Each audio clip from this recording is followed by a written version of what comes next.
大家好，開始今天的分享之前，希望你能給人間煙火點個訂閱，我將會分享更多優質的內容。我叫張宇，一個普通的不能再普通的小城青年。我以為我擁有完美的愛情，直到那天在修車廠，一段意外播放的視頻徹底粉碎了我的幻想。我的女友出軌了，還想讓我為她弟弟出天價彩禮買房。我心如刀絞，卻不動聲色。他們以為我是個傻子，殊不知我正在醞釀一場驚天的復仇。張文靜，你不是想要彩禮嗎？我會給你一份終生難忘的大禮。週六，我哼着小曲兒開車去修理廠，準備給我那輛破車的行車記錄儀換個位置。誰知道這一換，直接把我的美好愛情給錄了個稀巴爛。師傅，麻煩你調整一下角度。我笑眯眯地對着那個滿臉油膩的師傅說：“得嘞，您看這樣行不？”師傅咧着嘴笑道，露出一口黃牙。就在這時，意外發生了。那師傅一個手滑，不小心按到了播放鍵。突然，一陣熟悉的嬌喘聲在整個維修間裡回盪開來。我的腦袋嗡的一聲，仿佛被雷劈中了一般。哎呦，這聲音！師傅猥瑣地笑了笑：“哥們，你玩得挺嗨呀！”我僵在原地，臉上的表情比吃了100個檸檬還要酸澀。因為那聲音，我再熟悉不過了，是我的女朋友張文靜，我們從大學時就相戀的那個女孩。可是視頻裡的男主角分明不是我。哈哈，小伙子，看你這表情，該不會是……師傅看我臉色不對，趕緊閉上了嘴。我強忍着怒火，冷冷地說：“師傅，麻煩把聲音關了。”師傅連忙照做，還不忘偷偷朝我擠眉弄眼。我感覺自己像個小丑，被全世界嘲笑。開車回家的路上，我的腦子裡亂成一鍋粥。我一直以為張文靜是朵白蓮花，純潔無瑕。想當年，我為了尊重她，連親她一下都不敢。結果呢，人家在我背後玩得這麼嗨。剛到家門口，手機就響了，是張文靜。我深吸一口氣，按下接聽鍵。“親愛的，你在哪呢？”她甜膩的聲音傳來，我差點吐了。“剛回家。”“怎麼了？”我努力裝作若無其事的樣子。“哦，是這樣的。”她猶豫了一下，“我弟弟要結婚了。”我心想，關我屁事，但還是禮貌地問：“哦，恭喜呀。”“那個……”他吞吞吐吐地說：“女方家裡要188萬的彩禮。”我差點沒笑出聲來。這年頭，彩禮都趕上買房了，但我還是忍住了，繼續聽他說：“爸媽說，咱們也該結婚了，都是自家人，你能不能幫我弟弟出一下彩禮？”我握着手機的手開始發抖，這是什麼邏輯？我幫你弟弟出彩禮，我是你們家的提款機嗎？但更讓我震驚的是他接下來的話：“爸媽說了，彩禮的事就算了，你再幫我弟弟買套房子就行。”我差點沒把手機摔了。“買房子？你怎麼不讓我上天呢？”我深吸一口氣，強忍着怒火說：“文靜，這事咱們見面再說吧。”掛了電話，我癱坐在沙發上，感覺整個世界都在天旋地轉。我的女朋友出軌了，還想讓我為她弟弟出天價彩禮買房子，這是什麼人間瘋狂？我翻出那個行車記錄儀的存儲卡，顫抖着手插入電腦。畫面裡，我那清純可人的女朋友正和一個陌生男人激情四射。我感覺自己的心被撕成了碎片。看着視頻裡張文靜陶醉的表情，我突然想起了那次燭光晚餐，她醉醺醺地說想和我結婚，我卻因為尊重她而壓抑自己的慾望。現在想想，我簡直是個天字第一號的大傻瓜。我關掉視頻，淚水不爭氣地流了下來。曾經我以為自己是最幸福的人，現在才發現我不過是個被蒙在鼓裡的可憐蟲。但是我張宇不是好欺負的。我擦乾眼淚，冷笑着喃喃自語：“好啊，張文靜，你不是想要彩禮嗎？不是想要房子嗎？我會給你一份大禮，讓你永生難忘。”我拿起手機，撥通了發小老王的電話：“喂，老王，幫我查一個人。”復仇的火焰在我心中燃起。張文靜，你給我等着瞧吧！我要讓你嘗嘗背叛的滋味，讓你知道玩火自焚是什麼感覺。發現張文靜出軌後，我的心裡就像被人塞了一把刀，每動一下都痛得要命。但我知道，現在不是發作的時候，我得隱忍，我得謀劃，我要讓這對狗男女付出代價。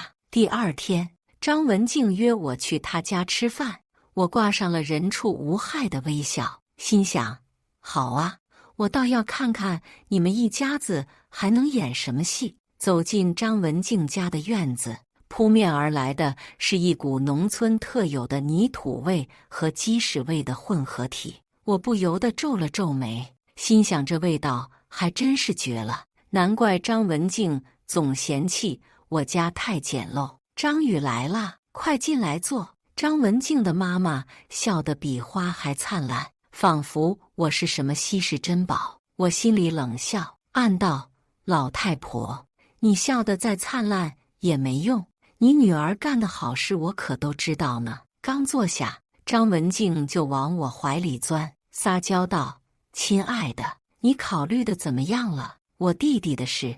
我強忍住想把他推開的衝動，故作為難地說：這事兒啊，我得好好考慮考慮，畢竟不是小數目。張文靜的臉立馬垮了下來，我心裡暗爽，想着怎麼樣，不如你的小情人上道吧。就在這時，門外傳來了腳步聲，我抬頭一看，差點沒從椅子上摔下來。走進來的不正是錄像裡和張文靜翻雲覆雨的那個男人嗎？這是我同學鄭坤。張文靜介紹道，臉上閃過一絲不自然。我強裝鎮定，伸出手道：你好，鄭兄。鄭坤握住我的手，笑得一臉燦爛。久仰大名，張兄弟。我心裡冷笑，好啊，還裝得挺像那麼回事，看我怎麼收拾你們。飯桌上，張文靜的爸媽不停地給我夾菜，嘴裡念叨着：張宇呀，你看你家馬上要拆遷了，肯定能拿到不少錢，要不你先幫文靜的弟弟墊上彩禮。我差點沒把嘴裡的飯噴出來，我家拆遷的事兒他們是怎麼知道的？看來這一家子打的如意算盤可真夠長的。我故作為難地說：叔叔阿姨，這事兒我得和我爸媽商量商量，畢竟是大事。張文靜的爸媽臉上閃過一絲失望，但很快又堆滿了笑容。那是，你慢慢考慮。飯後，鄭坤提議喝酒，我心裡一動，暗道：來得好，我倒要看看你們還能玩出什麼花樣。幾杯酒下肚，鄭坤的臉漲得通紅，舌頭都大了。我趁機說：鄭兄，聽說你和文靜是同學，那你肯定知道不少她的糗事吧？鄭坤醉眼朦朧地看了張文靜一眼，嘿嘿笑道：那可多了去了。張文靜慌忙打斷：哎呀，都是些無聊的事，有什麼好說的？我心裡冷笑，怕了吧？看我怎麼套你們的話。就這樣，我裝作什麼都不知道，和這對狗男女虛與委蛇，直到夜深，我才告辭離開。走出張文靜家的院子，我長出一口氣，感覺自己像是剛從泥潭裡爬出來一樣。我掏出手機，撥通了發小老王的電話：喂，老王，幫我查的事情怎麼樣了？查到了，那個鄭坤是個小混混，平時靠騙女人錢財為生。我冷笑一聲：好，你繼續盯着他，我要知道他的一舉一動。掛了電話，我站在月光下，心裡已經有了計劃。我要讓這對狗男女嘗嘗背叛的滋味，讓他們知道玩火自焚是什麼感覺。回到家，我打開電腦，開始在網上搜索各種報復出軌的方法。從惡作劇到法律訴訟，我把能想到的招數都記了下來。我要讓他們付出代價，但又不能讓自己陷入法律的泥潭。夜深人靜，我躺在床上，回想着和張文靜的點點滴滴，曾經甜蜜的回憶，如今卻變成了最痛的傷口。我握緊拳頭，在黑暗中喃喃自語：張文靜，你不是想要彩禮嗎？不是想要房子嗎？我會給你一份大禮，讓你永生難忘。第二天一早，我就聯繫了一個朋友，他是個私家偵探。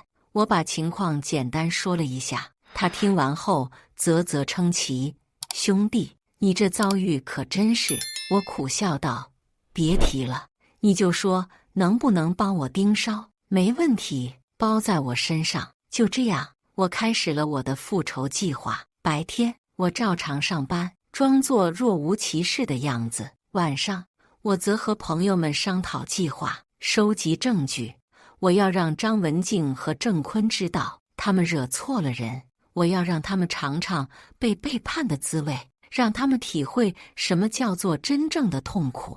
就在我的復仇計劃逐步展開的時候，命運卻給我開了個天大的玩笑。那天，我正坐在辦公室裡，假裝認真工作，實際上在腦子裡盤算着怎麼整治張文靜和鄭坤那對狗男女。突然，我的手機瘋狂震動起來，屏幕上閃爍着張文靜3個大字。我冷笑一聲，心想，這個時候給我打電話，該不會是良心發現了吧？我清了清嗓子，用最溫柔的聲音接起電話：親愛的，怎麼了？張宇，不好了。張文靜的聲音聽起來像是要哭出來。我弟弟他把鄭坤打了。我差點沒笑出聲來。這是什麼神轉折？我強忍住笑意，故作驚訝地問：什麼？怎麼回事？我也不知道啊。張文靜哭訴道：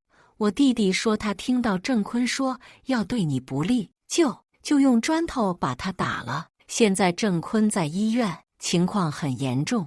我心裡樂開了花，這戲劇性的發展簡直比我計劃的還要精彩。我的小舅子真是個人才呀！不過表面上我還得裝作很震驚的樣子。天哪，這也太衝動了吧！鄭坤傷得重嗎？醫生說可能有生命危險。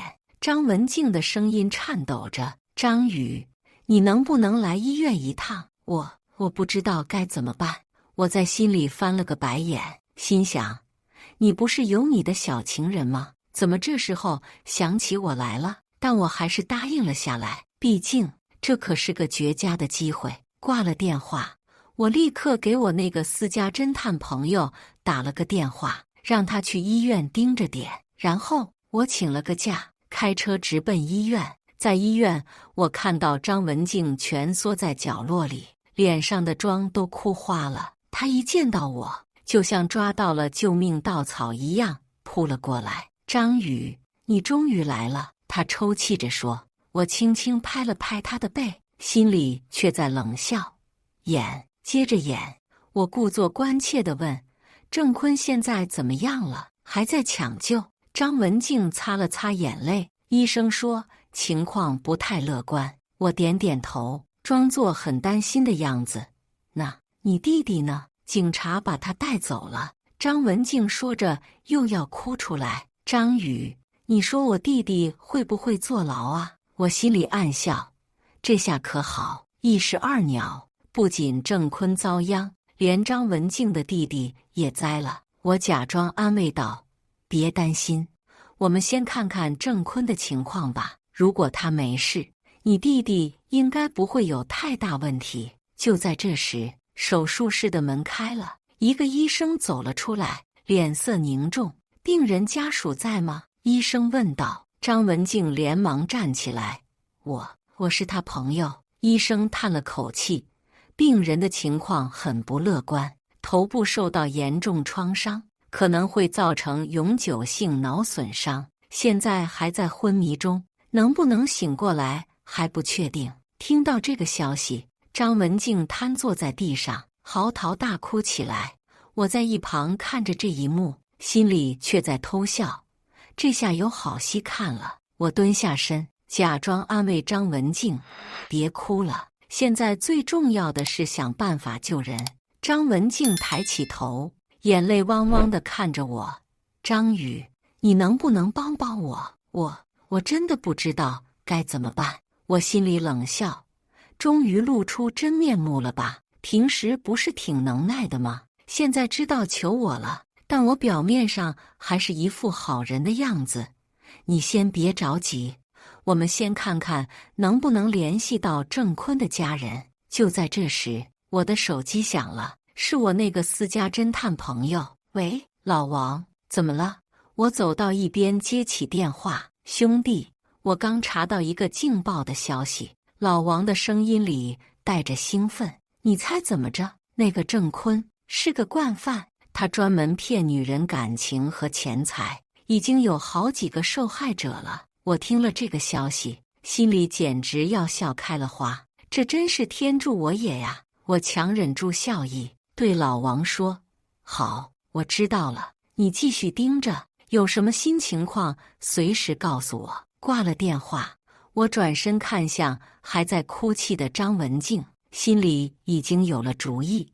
我要讓這出戲演得更精彩一些，讓張文靜嘗嘗被欺騙的滋味。我走到張文靜身邊，輕聲說：“文靜，我剛剛聯繫了一個朋友，他說可能認識鄭坤，我們先去見見他，看能不能了解一下情況，好嗎？”張文靜點點頭，跟着我離開了醫院。我開車帶他來到了一個安靜的咖啡館，在那裡，我的私家偵探朋友正等着我們。接下來的1個小時裡，我們聽着老王繪聲繪色地講述鄭坤的豐功偉績，從騙財騙色到詐騙洗錢，簡直是無所不包。張文靜聽得目瞪口呆，臉色蒼白如紙。這不可能！張文靜喃喃自語：“鄭坤他不是這樣的人。”我在一旁看着他崩潰的樣子，心裡暗爽。怎麼樣，滋味不好受吧？這就是你背叛我的代價。但我表面上還是一副關心的樣子。文靜，你別太難過，這種事情誰也預料不到。張文靜突然抓住我的手，淚眼婆娑地看着我。張宇，對不起，我真的不知道鄭坤是這樣的人。我心裡冷笑，現在知道說對不起了，晚了。但我還是溫柔地拍了拍他的手。沒事的，現在最重要的是想辦法解決問題。你弟弟的事，還有鄭坤的醫療費，這些都需要處理。張文靜聽到這裡，臉色更加難看了。我知道，他肯定是在為錢發愁。我故意說，要不這樣吧，我先墊上醫療費，等事情解決了再說。張文靜感激地看着我，眼淚又要掉下來了。張宇，謝謝你。我心裡冷笑，感謝我？你還不知道等着你的是什麼呢？這只是我復仇計劃的開始。接下來，我要讓你嘗嘗什麼叫真正的絕望。命運真是個愛開玩笑的老太婆。就在我以為一切都在掌控之中時，事情卻突然來了個360度大轉彎。那天，我正坐在醫院的長椅上，假裝關心地看着病房裡昏迷的鄭坤。張文靜像個幽靈一樣在走廊裡來回踱步，臉上的妝都哭花了，看起來就像個受了委屈的小花貓。突然，我的手機響了，是張文靜的媽媽。喂，阿姨。我强忍住內心的厭惡，用最溫柔的聲音接起電話。小雨呀，張媽媽的聲音聽起來格外興奮。你看，文靜弟弟的事情也解決了，我們是不是該商量一下你們的婚事了？我差點沒把手機摔了，這是什麼神轉折？我強裝鎮定，問道：“阿姨，您說的是？”哎呀，就是訂婚啊！張媽媽笑得像個偷到魚的貓。我們都準備好了，就等你這邊定個日子呢。我瞬間明白了，這是要趁熱打鐵呀！我冷笑一聲，心想：好啊，既然你們想玩，那就陪你們玩到底。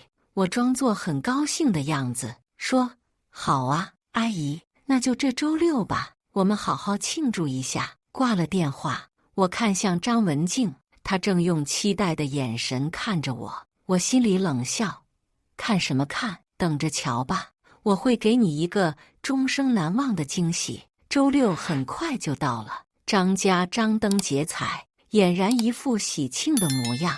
我穿着笔挺的西裝，帶着深情的微笑，站在張家的院子裡。院子裡擠滿了張家的親戚，他們看我的眼神就像在看一頭肥羊。張文靜挽着我的胳膊，臉上洋溢着幸福的笑容。我心裡冷笑：笑吧笑吧，等會兒有你哭的時候。張媽媽站在人群中央，高聲宣布：各位親朋好友，今天我們歡聚一堂，就是為了慶祝我們家文靜和張宇訂婚。我打斷了他的話：等一下，阿姨，在訂婚之前，我有個小驚喜要給大家看看。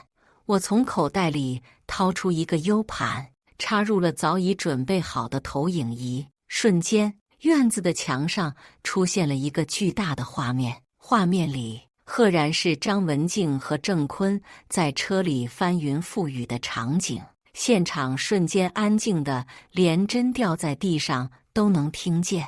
張文靜的臉色唰的一下變得慘白，她顫抖着看向我，眼裡充滿了恐懼和不可置信。我冷笑一聲，對着目瞪口呆的眾人說：各位，這就是我給大家準備的驚喜。我的好未婚妻背着我和別的男人搞在一起，怎麼樣？是不是很精彩？張媽媽尖叫一聲，差點暈過去。張文靜的弟弟怒吼着衝向我，被幾個壯漢攔住了。我繼續說道：哦，對了，忘了告訴大家，那個男的就是前幾天被打進醫院的鄭坤。好一出狗血劇啊，是不是？現場徹底炸鍋了，有人大罵張文靜不要臉，有人對我表示同情，還有人急着往外跑，生怕被這場鬧劇牽連。張文靜跪在地上，哭得像個淚人。張宇，我錯了，我真的知道錯了，求你原諒我。張文靜，我說，你知道嗎？我本來是真心想和你在一起的，可你呢？你把我當什麼了？提款機？冤大頭！我轉向張家的親戚們，還有你們，一個個的眼裡只有錢、彩禮、房子、車子。你們可曾想過，婚姻是2個人的事，不是一場交易？說完，我轉身就走，身後傳來張文靜歇斯底里的哭喊聲，還有張家人的咒罵聲。但我一步都沒有回頭，走出張家的院子，我深深地吸了一口氣。我掏出手機，給老王打了個電話。喂，老王，搞定了。老王在電話那頭笑道：怎麼樣，爽不爽？我苦笑一聲，說實話，沒想象中那麼爽，反而覺得有點空虛。老王沉默了一會兒，然後說：兄弟，復仇的滋味就是這樣，爽是一時的，空虛是永恆的。不過你放心，時間會治癒一切的。我點點頭，雖然知道他看不見。謝了，兄弟。以上就是今天分享的故事，大家有什麼想說的、想吐槽的，歡迎在下方評論交流。也更希望能給人間煙火點個訂閱，我將會分享更多優質的故事內容。